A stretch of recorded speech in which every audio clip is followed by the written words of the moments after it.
This is my 1986 Ranger Chief 380 center console. This is a multi-species fishing boat. It has a newer 1993 Johnson 150 Fast Strike. This motor was bought new for this boat. The boat did have one other outboard motor on it, but when it went away, it got replaced with a brand new Johnson 150 Fast Strike in 1993. And this is a very nice outboard motor and it runs perfect. Let me give you a walk around and then we'll go on the inside. The tires are only a few years old and they're in perfect shape. No dry rot, no missing tread or anything like that. The trailer's in good shape. The wheel bearings have always been kept greased. It's always been kept in the garage. It has a spare tire. It has two swiveling pedestal fishing seats, one in the front, one in the back, on the casting deck, and behind the center console bench seat.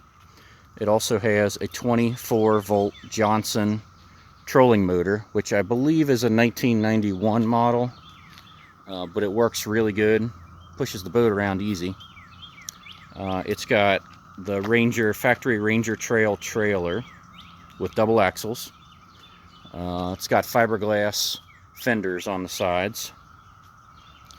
On the inside of the boat, we've got a lot of storage.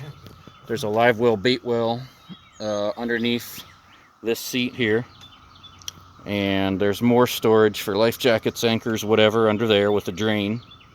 And then there's two massive storage compartments here underneath the front deck. It goes all the way under and through.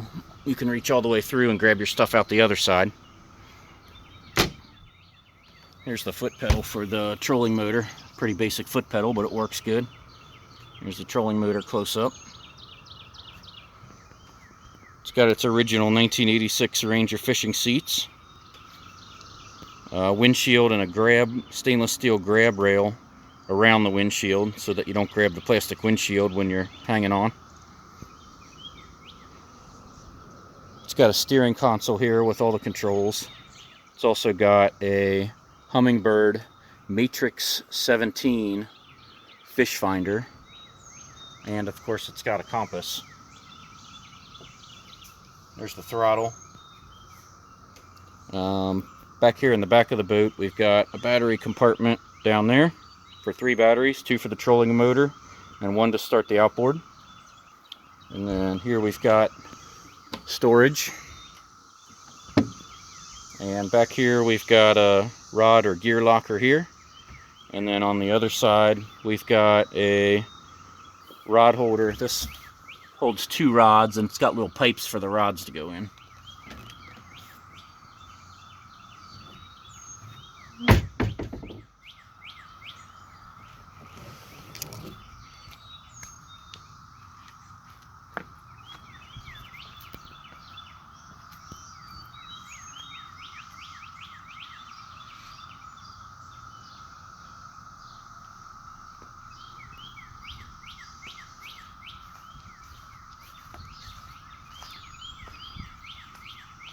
The outboard motor runs really well. The gear oil has been changed every fall, usually in October or November.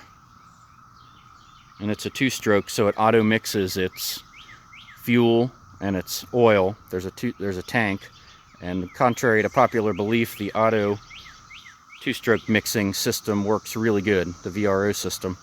Some people remove those, but there's really no reason to do that.